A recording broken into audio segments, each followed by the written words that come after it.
Welcome back. In this video, I'm going to be teaching you how to make $10,000 a month doing hair. So you could finally show everyone who doubted you, hairstyling is a worthless endeavor, you're just not going to make any money. What the hell are you doing with your life? You're going to prove all of these doubters wrong, and the next time you get a comment like this, you're just going to start crying and you're going to be wiping your tears with all of your cash. Hey guys, I'm Lauren, hairstylist, salon owner, and stylist educator. Welcome back to my channel. And if you just watched that intro and you were a little bit turned off because you're like, wow, this person really cares about money a lot, let me ask you this. Don't you think everybody who does hair school has a passion for hair, loves the art of it? I mean, I have never met a single hairstylist who doesn't love doing hair, or they're just not doing it anymore. But at some point, your goals have to shift. You have to focus on making money, because the truth is, many people in this industry are not able to make a decent living doing hair. So we got to move past that passion point and start focusing on making money. Because if you don't, I guarantee you're going to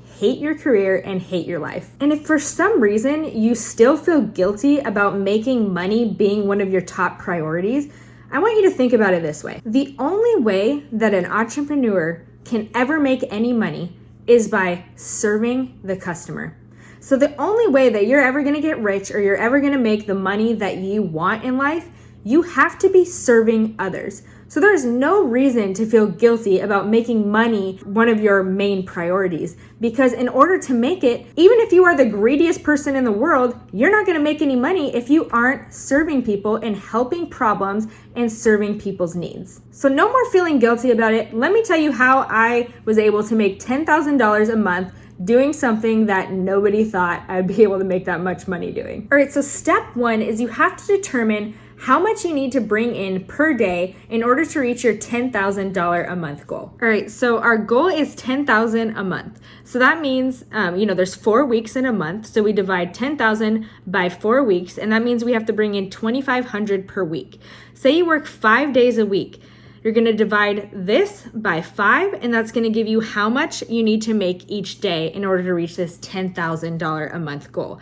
So that means if you work 5 days a week, you need to bring in $500 a day in order to make $10,000 a month. The next thing that you're going to want to do is get out your service menu, look at all of the services you provide, and look at the prices for each of these services. For example, if you charge $40 for a haircut, how many haircuts are you going to have to do in order to make $500 a day? You're going to have to do way too many, and you're going to be having to work way too long. But that doesn't mean you can't reach this mark. The point is, you want to know exactly what services are going to get you to reach that mark. So look at some of your more expensive services, like say you do chemical services, say you do, hair color, things like that, and make sure haircuts are not a primary thing that you are promoting. Make sure that you're promoting those high-end services and you're using haircuts in order to increase the ticket number, or a deep leave-in conditioner, something like that. Those things should be your complementary services that you add on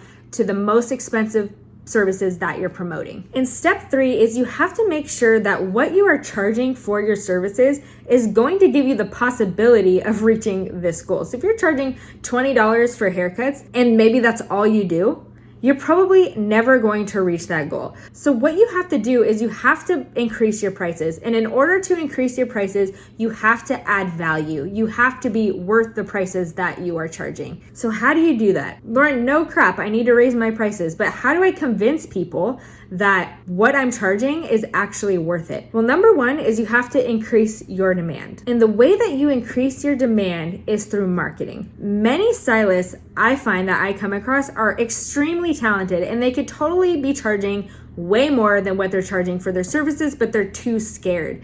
And I don't blame them, because their marketing for these services wouldn't convince me that these services are worth any more than what they're charging. So the main thing, the way that you can increase your demand is through good marketing. And I have created many videos on marketing and building a clientele. If you want to check those out, go ahead and click here. I hope that's the right side. I always get that wrong. But if I got it right, you should let me know in the comments. But the point is, once you have a high demand for your services, you cannot afford to not raise your prices. So in order to be able to raise your prices, you have to create that demand.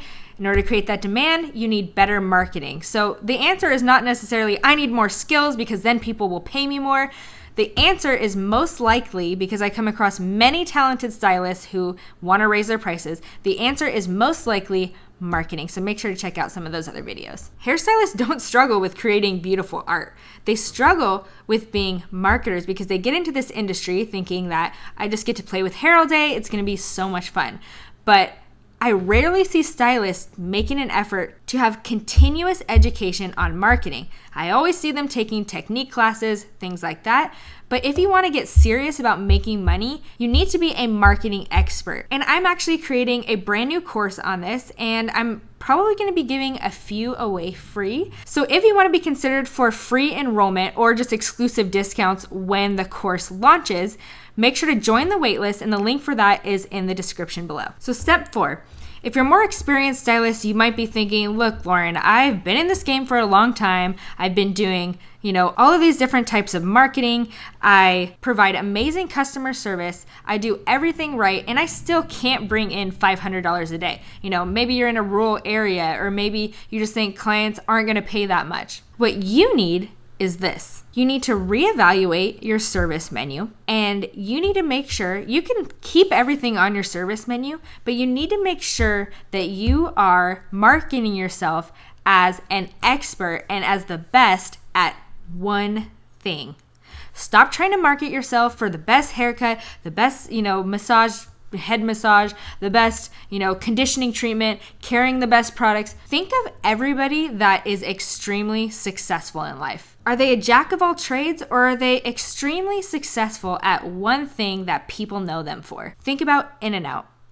That company brings in billions of dollars a year. They're known for one thing: burgers. They're not like McDonald's. They don't offer chicken nuggets and all these different kinds of desserts and fish sandwiches and whatever else. They're known for one thing, and they do it really, really well. This is how you need to be thinking if you want to make $10,000 a month. You want to start focusing your career on being exceptionally amazing at one thing and being exceptionally amazing at marketing that one thing. Now, for me, the thing that I focused on was I took a look at the industry and I picked the thing that was in highest demand, and I wanted to compete in that market and that market only.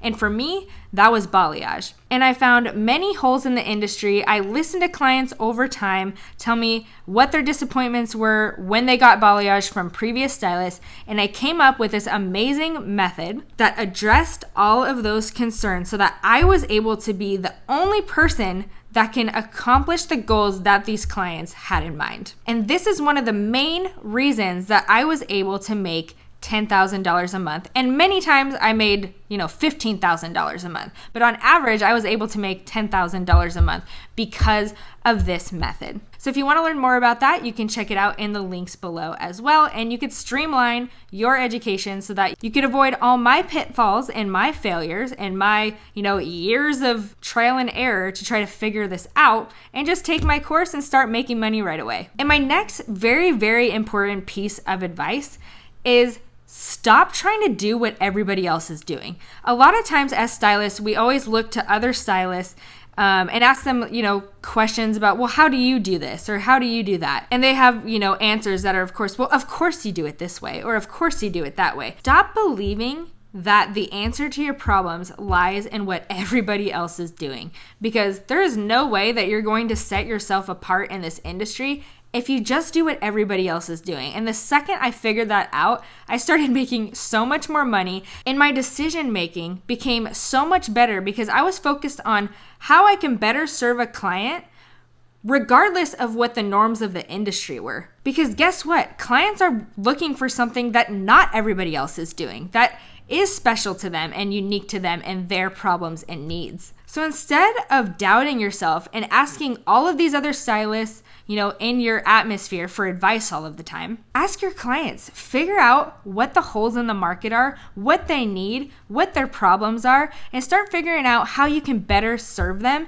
even if it's stuff that's not even conventional or not what, you're supposed to do or not what your school taught you. If you can key in on the problems of clients and figure out a way to better serve their needs, you are going to make so much more money. And the more you're able to serve clients, not only are you going to make more money, you'll just have significantly fewer days where you just feel like, oh my gosh, I'm not meant to do this career. I feel like I'm doing everything right and I'm just not pleasing clients. Like, you get that one negative text message and it just feels like the end of the world. You're gonna have so many less days like that. So shift your focus from what the norms of the industry are to what clients really need right now. Once you do that, you're gonna feel so much more confident. You're gonna make clients happy. You're gonna be able to charge higher prices and you're gonna be able to meet your monetary goals.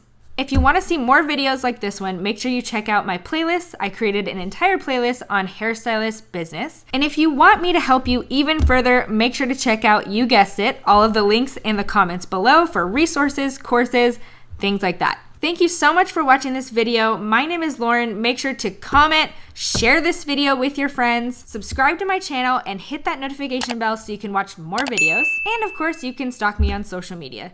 Thank you guys so much for watching, and I'll see you next week.